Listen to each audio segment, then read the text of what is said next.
presentarles a nuestro siguiente relator. Él es José Antonio Soto, destacado médico pediatra, quien hace más de 10 años conoció la antroposofía y desde entonces ejerce como pediatra antroposófico. Lleva varios años colaborando como médico escolar, asesorando jardines infantiles y colegios de método Waldorf. Es uno de los gestores de esta tercera versión del Congreso y parte del equipo organizador. A continuación y con mucha alegría le damos la bienvenida a José Antonio para que nos venga a presentar acerca del desarrollo del niño bajo una mirada holística como base del proceso educativo.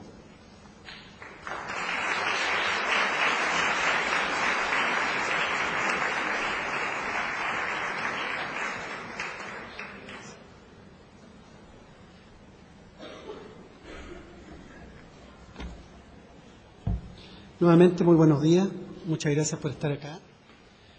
Estamos muy contentos. Realmente la exposición de Juan Casasola fue muy interesante, muy ilustrativa para lo que nosotros necesitamos, para hablar de la crisis de la educación. Y también creo que fue una clase de un maestro, ¿no es cierto? Cómo en el aula hay que improvisar. Muchas veces, ¿no es cierto?, las cosas no salen como nosotros esperamos, pero sí todo con humor, con ánimo, con buena onda, se puede hacer una clase muy entretenida y creo que él realmente nos dio ese regalo, aunque fue involuntario. Espero que a mí no me pase lo mismo.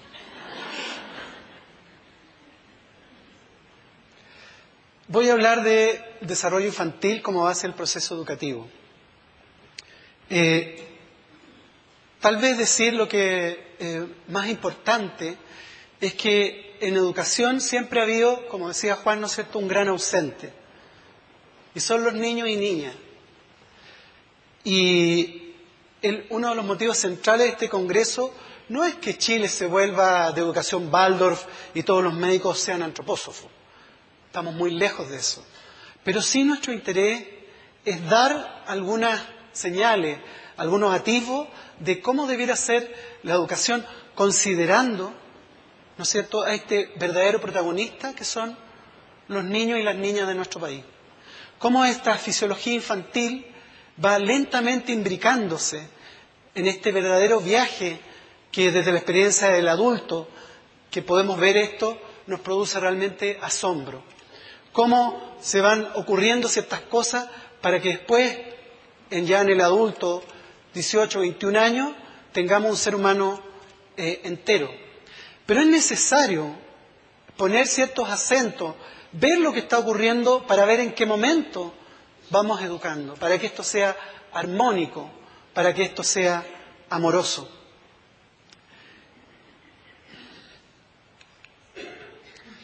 Lo primero, brevemente hablar de lo que es la antroposofía, 2 o 3 palabras al respecto. La antroposofía se declara como una ciencia y filosofía. Ciencia porque tiene un método científico, que no es el método científico tradicional, está lejos, ¿no es cierto?, de lo que habla la ciencia oficial, pero sí lo tiene y algo vamos sucintamente a tocarlo. Y lo más importante es que la antroposofía entiende que el ser humano es un ser espiritual que está viviendo una experiencia terrenal material. Y este punto es central. Pero no tan solo eso, sino que estudia la realidad y los fenómenos que podemos percibir con nuestros sentidos. Pero además habla de que hay otra realidad que es mucho más sutil, que no la percibimos habitualmente con nuestros sentidos ordinarios y que es fundamental también incorporarla en nuestra vivencia, en nuestra experiencia, en nuestro acervo, en este desarrollo científico. Y por eso dice de manera objetiva, porque se hace con un método científico. La antroposofía plantea que de acuerdo a esta realidad, que podríamos en nuestros tiempos, ¿no es cierto?, más lo que habla la razón, que corresponde más a la visión que tenemos, el paradigma que nos plantea nuestro cuerpo y la mente, pero además hay que incorporar el paradigma del cual nos habla nuestra alma y nuestro espíritu, es que debieran desarrollarse todas las disciplinas humanas. Y probablemente aquí hay un punto central, tanto en salud como en educación, y que tiene que ver, ¿no es cierto?, con que tenemos que empezar a incorporar esta visión de alma y de espíritu. Para ello, la antroposofía utiliza el método goetheanístico. Goethe, el gran poeta, fue también un gran investigador y un gran científico. Steiner, el creador de la antroposofía, finales del siglo XIX, principios del siglo XX, tuvo la oportunidad, después de algunos años que después murió Goethe, él le organizó la biblioteca. Y en esa oportunidad, él pudo embeberse profundamente. Steiner realmente parece que se lo leyó todo. Se pudo embeber de este acervo que tenía Goethe y pudo entender que detrás había realmente una manera de hacer ciencia. Y para explicarlo brevemente, esto es un hermoso árbol de manzana. Él plantea la fenomenología goetheniana. Y para ello vamos a hablar brevemente del mito de la manzana y Newton. Se dice que Newton, ¿no es cierto?, en sus ratos de ocio, bienvenido al ocio, miró cómo caía una manzana.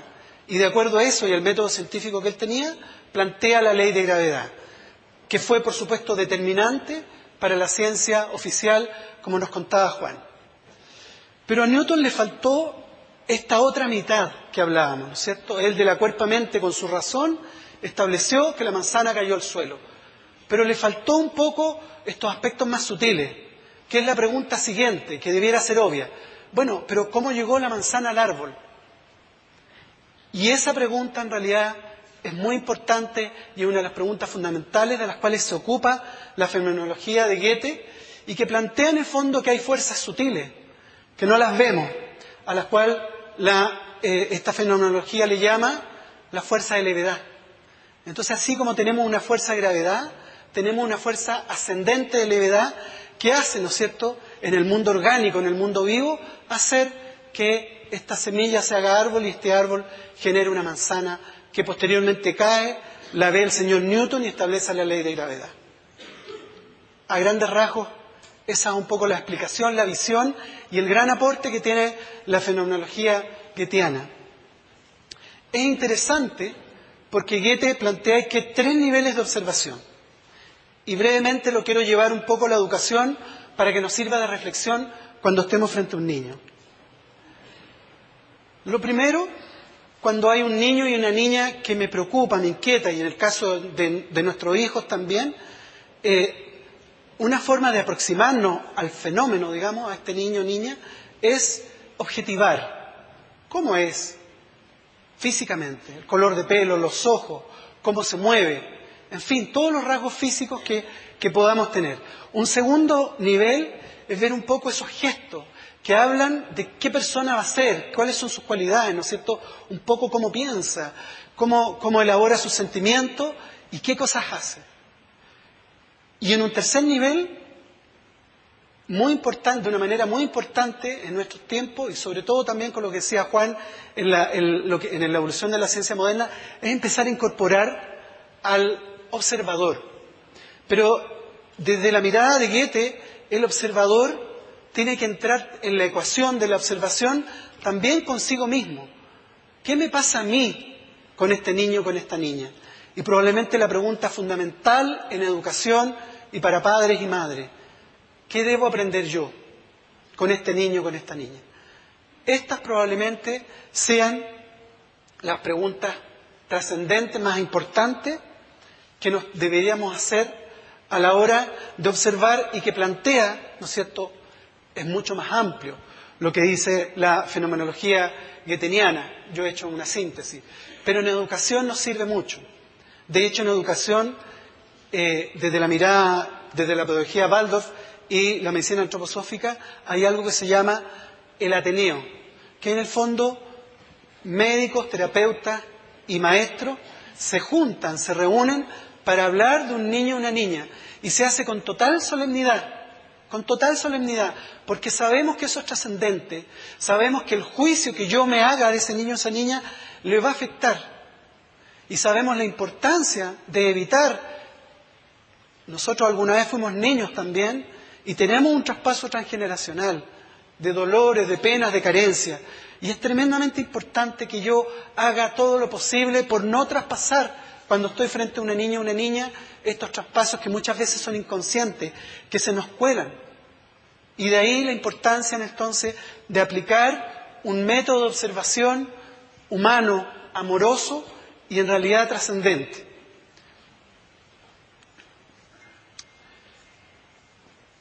Para la antroposofía, y utilizando este método en que nos aproximamos a las sutilezas de la vida, podemos aproximarnos a los misterios.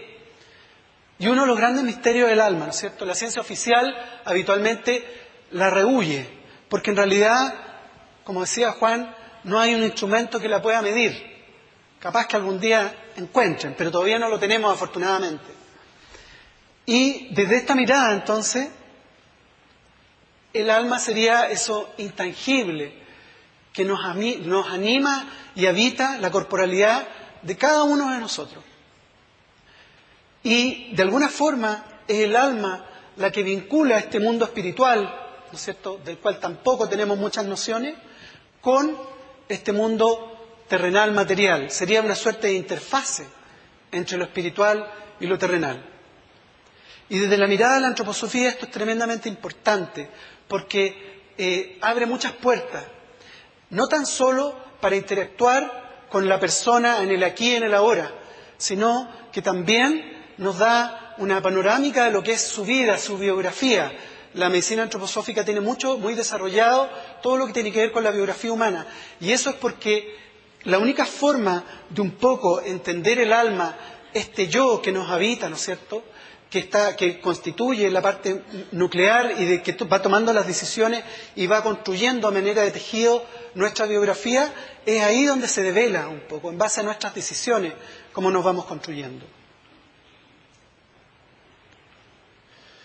Y el alma, de alguna forma, es posible objetivarla, es posible trabajar.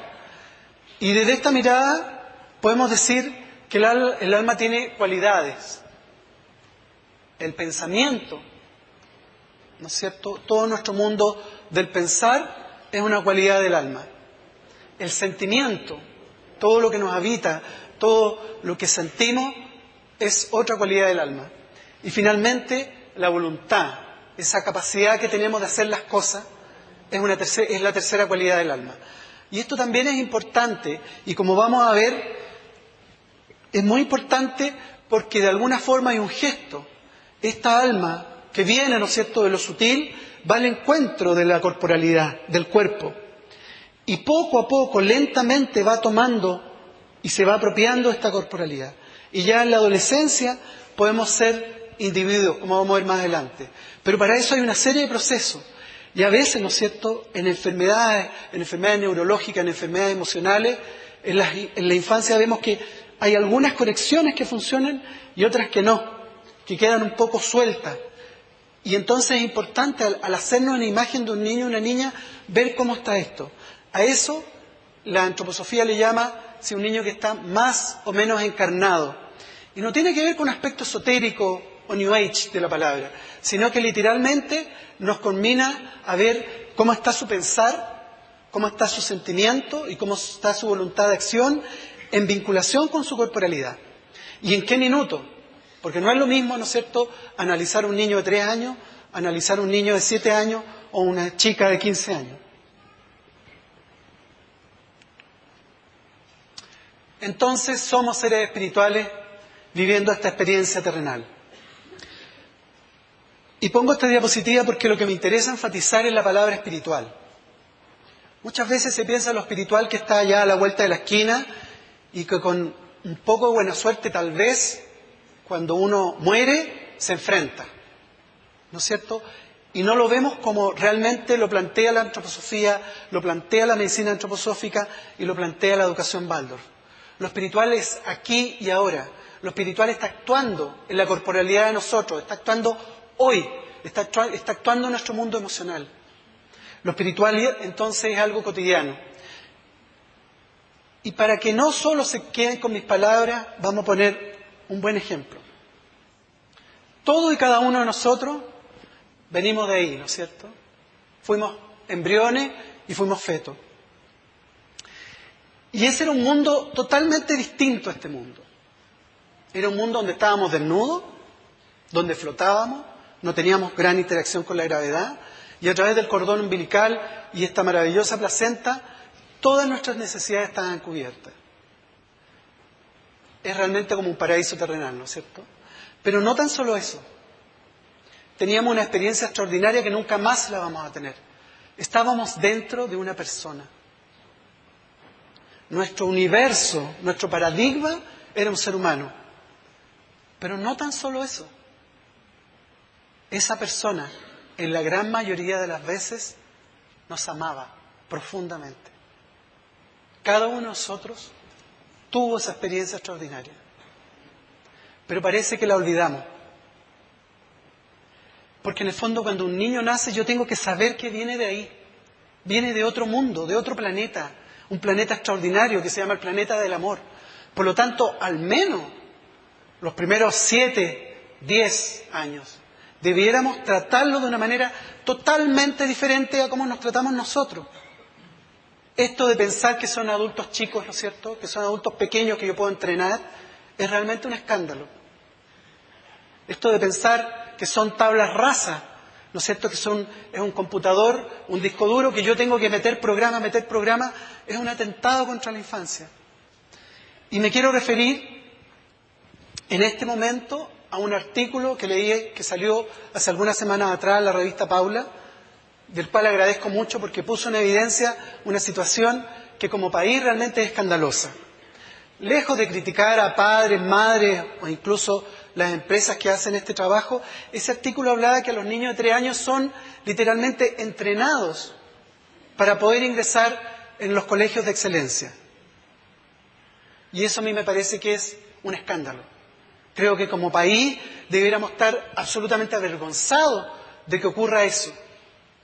Y es por eso que me tomo unos segundos de esta exposición, pero me parece que es profundamente necesario que cada uno de nosotros también sea agente de cambio, y sea agente de cambio con esta misma vehemencia y pasión que yo les estoy hablando. Es inaceptable.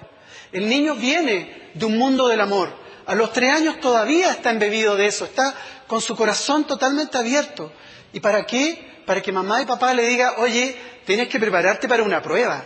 Y para que un verdadero coach lo entrene, ¿no es cierto?, para meterle cosas y conceptos que él no tiene idea. Ese niño viene del planeta amor y a lo que viene es a conocer, es a pasarlo bien, es a disfrutar. Viene a asombrarse con este mundo, viene a que le mostremos la naturaleza, los animales, ¿no es cierto? Y que le demos, por supuesto, calor, cobijo y protección. ¿Qué más lejos de eso hay?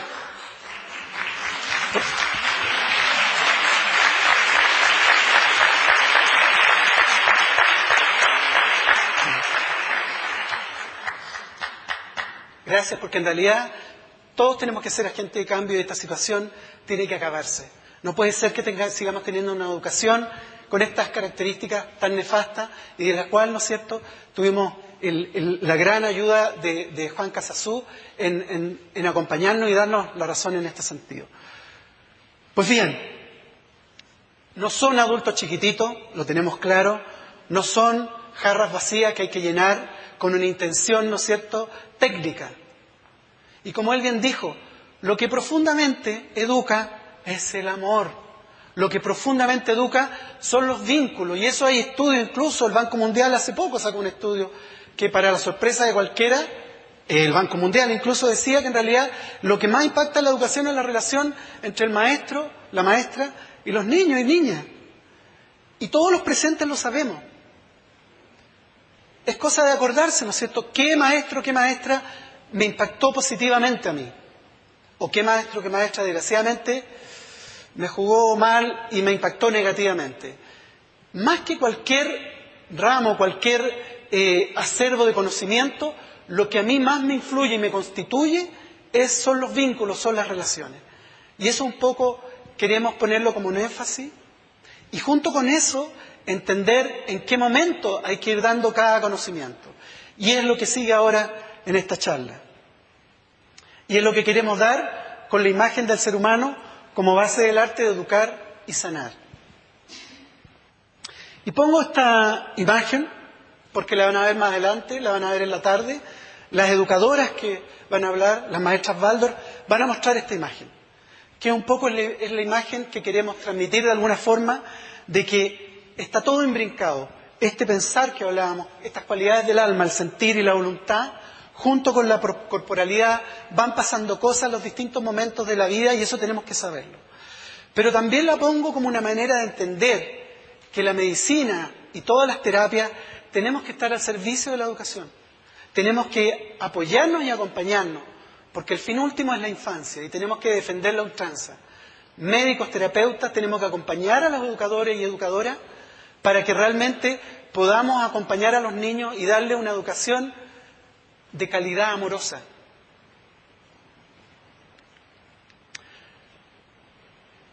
Desde la medicina antroposófica y la educación Waldorf, uno de los pilares de lo que tenemos que aprender y saber es este concepto de trimembración humana.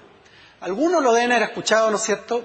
Algunos lo saben, por supuesto, pero algunos lo deben haber escuchado y no han entendido mucho, y otros es primera vez que lo escuchan. Pero en realidad, créanme, que es tremendamente importante y vamos a ver por qué.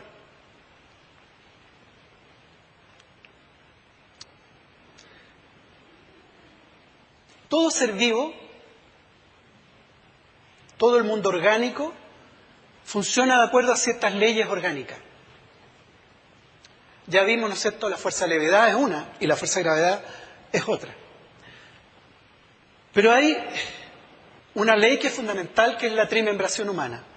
Y si se fijan en la figura del medio, corresponde a una figura que hizo Rudolf Steiner. Él tiene una serie de pizarras en que hizo una serie de figuras y de alguna forma quise tener el honor de incluirla. En esta figura del medio se ve que hay dos círculos, ¿no es cierto?, que están separados.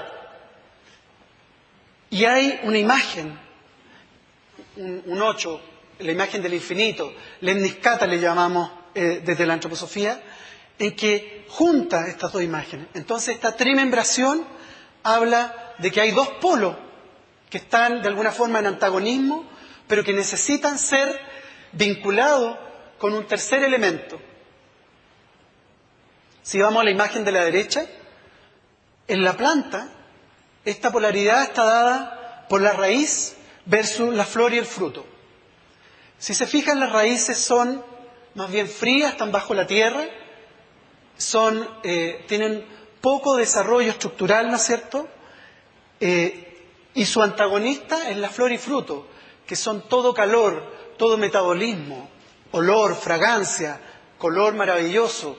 Cuando es fruto, ¿no es cierto?, tiene un sabor increíble. Entonces hay una tensión que en un mismo ser orgánico se produce, que hay una enorme diferencia. Pues bien, eso tiene que ser mediado por un tercer elemento. De ahí es de trimembración. Y este tercer elemento es tremendamente importante, que en la planta lo da el tallo y todas las hojas. En el ser humano, lo pusimos ahí porque de alguna forma hay una relación inversa entre la planta y el ser humano. El aspecto del cerebro se vincularía a las raíces y el aspecto flor y fruto sería todo nuestro metabolismo abdominal, ¿no es cierto? Nuestro cerebro es más bien frío, también está cerrado, no está en contacto directo con la luz, con el ambiente. Nuestro cerebro tiene poca capacidad de regeneración, la tiene, pero no es tanta, versus, ¿no es cierto?, nuestro abdomen, que anida el calor, tiene una atmósfera, es realmente una fábrica maravillosa donde se genera todos los cambios y todos los nutrientes que nos alimentan y nos hacen crecer, desarrollarnos, en fin. ¿Cómo se concilia eso? El cerebro más bien funciona en el día, en vigilia, y la parte importante del metabolismo intestinal funciona en la noche, con la construcción, con el anabolismo que se llama. ¿Cómo conciliar eso? Entonces existe un sistema que se llama el sistema rítmico, que lo vamos a ver al tiro, que nosotros es el tórax. El tórax está en eterno movimiento. Corazón y pulmón, desde que nacemos y antes, ¿no es cierto?, particularmente el corazón, nunca dejan de funcionar, nunca dejan de moverse hasta el día de nuestra muerte. Si vemos entonces, en el ser humano existen estas dos polaridades. En la cabeza, hombre y mujer, tenemos el polo neurosensorial, donde recibimos todo del ambiente a través de nuestros sentidos, y donde además tenemos toda esta actividad pensante. Por su parte, a nivel de nuestros intestinos, ¿no es cierto?, está el polo metabólico motor, donde se ocupan todas las fuerzas de nutrición y también nuestras extremidades, las fuerzas de movimiento. Esa tensión, esa polaridad es resuelta por el sistema rítmico, que armoniza y modula a través del ritmo. Desde una visión goetheniana, para no decir que esto, ¿no es cierto?, es antojadizo, el esqueleto ya trae este gesto. Y es lo que quiero compartir con ustedes. Si miramos el esqueleto, la cabeza que corresponde al polo neurosensorial, ¿no es cierto?, es dura. Y en su interior está este que podríamos llamar órgano cerebro. En el centro está el tórax. Hay un gesto, hay una transición ya en lo óseo. Lo óseo duro cerrado se vuelve algo semiabierto, algo, ¿no es cierto?, que tiene algunos huesos pero que están en transición. Y a finales del tórax ya solamente hay unas costillas que están libres. El esternón que está en el centro desaparece. Y finalmente esto termina en el polo metabólico motor, donde todo lo óseo se va hacia adentro. Ya tanto en el abdomen como en las extremidades, los huesos están en el interior y son cubiertos por los órganos. Son cubiertos, ¿no es cierto?, por las vísceras y son cubiertos por toda la musculatura. Entonces, si se fijan, ya en el esqueleto tenemos este gesto de la trimembración. Ya tenemos este gesto, ¿no es cierto?, de esta cabeza que está en polaridad con este abdomen. La cabeza está protegida con este verdadero exoesqueleto versus este abdomen que está prácticamente a la vista y que gracias solamente a la musculatura y a la piel no lo vemos. Si vamos más en detalle, este polo neurosensorial, tenemos como les decía, la cabeza que es un verdadero esqueleto, pero que también la médula que cubre el cerebro, pero también la médula espinal es cubierta por las vértebras. Si abrimos el cerebro, si abrimos la cabeza, vamos a ver que el cerebro tiene poca vascularización, uno lo toca y es más bien frío, y como decíamos, tiene poca capacidad de regeneración. Pero además está muy cubierto, tanto por el cráneo, los huesos, pero también por una serie de membranas y por un líquido. En una resonancia nuclear magnética podemos ver que de alguna forma el cerebro está flotando hasta cierto punto en este exoesqueleto. Y eso desde la mirada goetheanística también nos da una clave y nos dice, sí, en el cerebro podemos abrigar pensamientos concretos de la materialidad vinculados con esta fuerza de gravedad, ¿no es cierto? Pero también tenemos que albergar pensamientos trascendentes, porque no estamos tan obedeciendo a la fuerza de gravedad, sino que somos un poco más leves, estamos en un ambiente más líquido.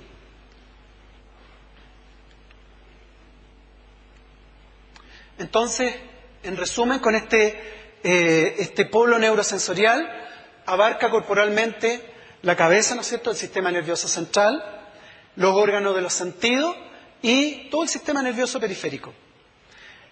Podemos percibir la realidad exterior a través de los sentidos, pero también todo lo que tiene que ver con los pensamientos, toda la posibilidad, la capacidad de reflexión y de pensar libre, que si hacemos bien las cosas en un chico ya adolescente, en la adultez ya vamos a tener maduro eso, como también lo más importante es que a través de este correcto pensar podemos conocer la verdad. Y esto es fundamental porque tiene que ver con el origen y destino del ser humano. Una de sus grandes tareas, ¿no es cierto?, es ser verdaderos y conocer la verdad.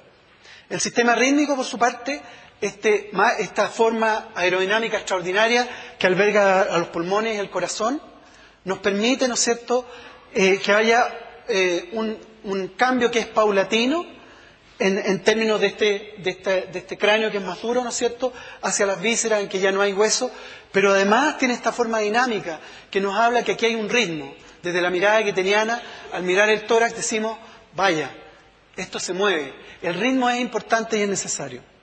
El sistema rítmico se relaciona corporalmente con el tórax, la respiración y el corazón, pero también constituye la base del sentimiento. Esto es la capacidad de sentir y de además habitar un sentimiento. Y así podemos desarrollar cualidades como la empatía, la gratitud, ¿no es cierto?, la capacidad de apreciar la belleza y de construir una fisiología y una corporalidad sana, armónica y equilibrada. Pero no solo eso, el ritmo también, el sistema rítmico nos apela a lo que es el ritmo. Los ritmos obedecen a fuerzas cósmicas que interactúan con lo terrenal. Y este punto es bien relevante, porque simplemente la relación que tiene el Sol con la Tierra, que condiciona día y noche, determina una serie de actividades metabólicas de las cuales nosotros tenemos que hacer caso. Y por eso, de alguna forma, vemos que tanto la educación Waldorf como la medicina antroposófica somos un poco majaderos en esto de los ritmos, de respetar los horarios, las rutinas, etcétera, etcétera. Porque es fundamental. Y eso tiene que ver, ¿no es cierto?, porque el ritmo nos da salud, está absolutamente vinculado a la salud. Como hablábamos, para poder armonizar estas dos polaridades, todo el sistema neurosensorial y todo lo metabólico-motor, tenemos que ser seres rítmicos.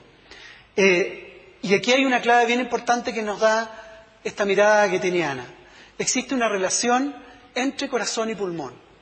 Por cada respiración hay 4 latidos cardíacos, pero eso es una conquista que tiene que hacer el niño, que se logra más o menos entre los 9 y los 12 años. Ahí hablamos que eso está maduro. Y por eso que precisamente hay que ver en qué etapa nos vamos preocupando de lo metabólico con más fuerza, en qué etapa nos vamos preocupando de lo rítmico y en qué etapa nos vamos preocupando de lo neurosensorial, que es lo que vamos a ver más adelante.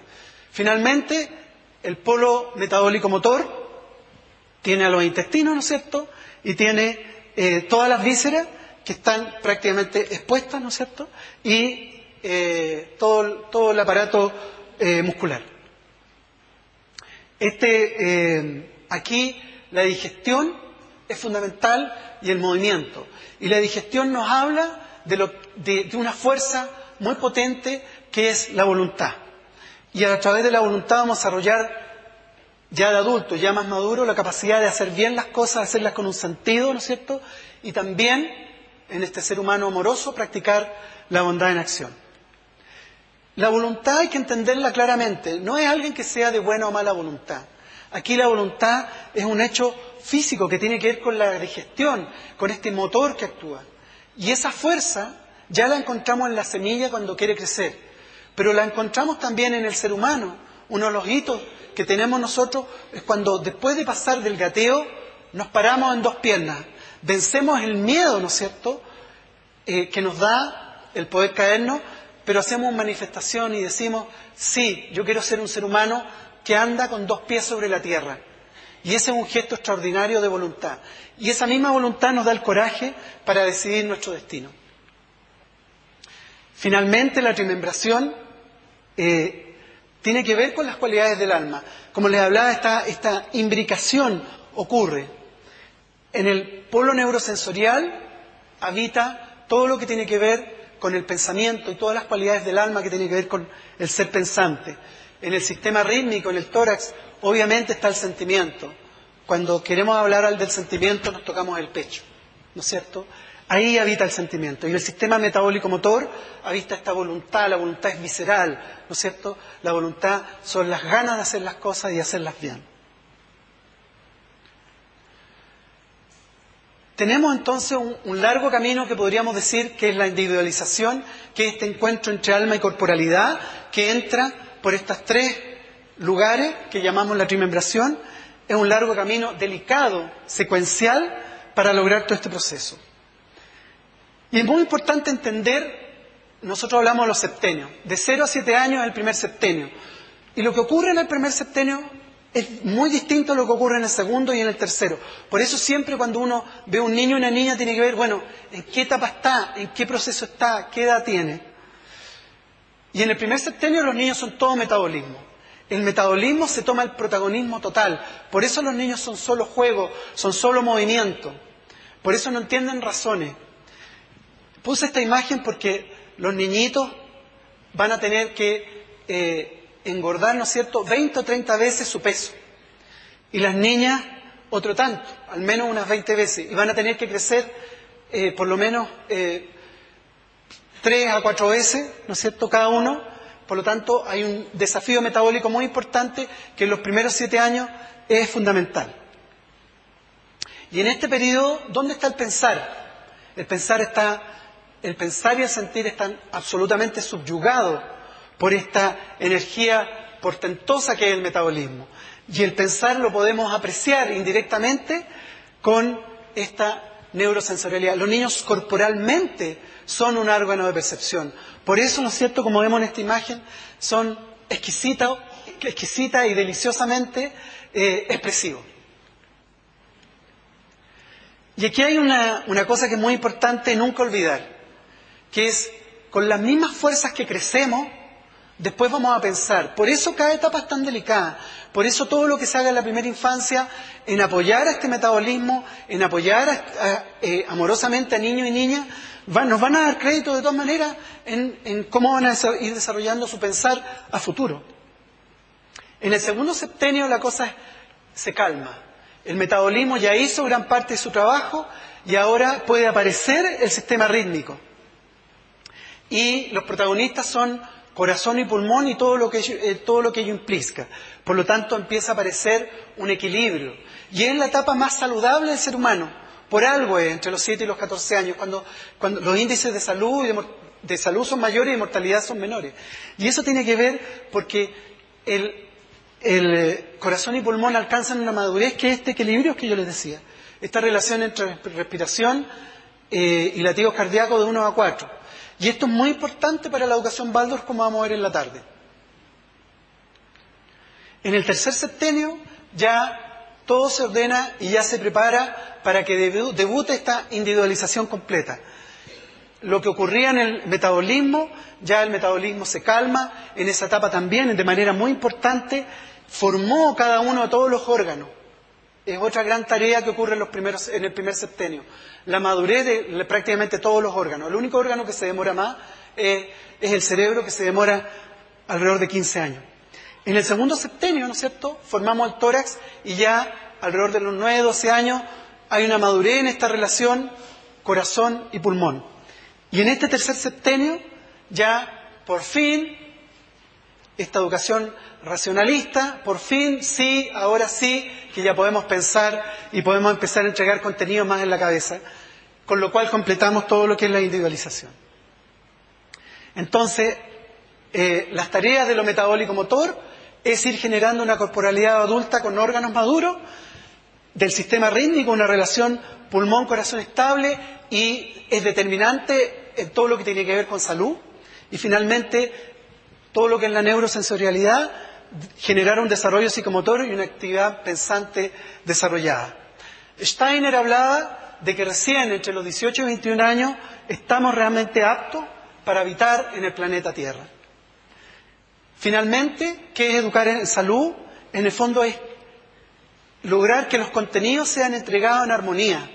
Pero no tan solo eso, sino que generar un espacio amoroso de tal manera que niños y niñas logren encontrar una relación entre lo que están aprendiendo y sus propias experiencias.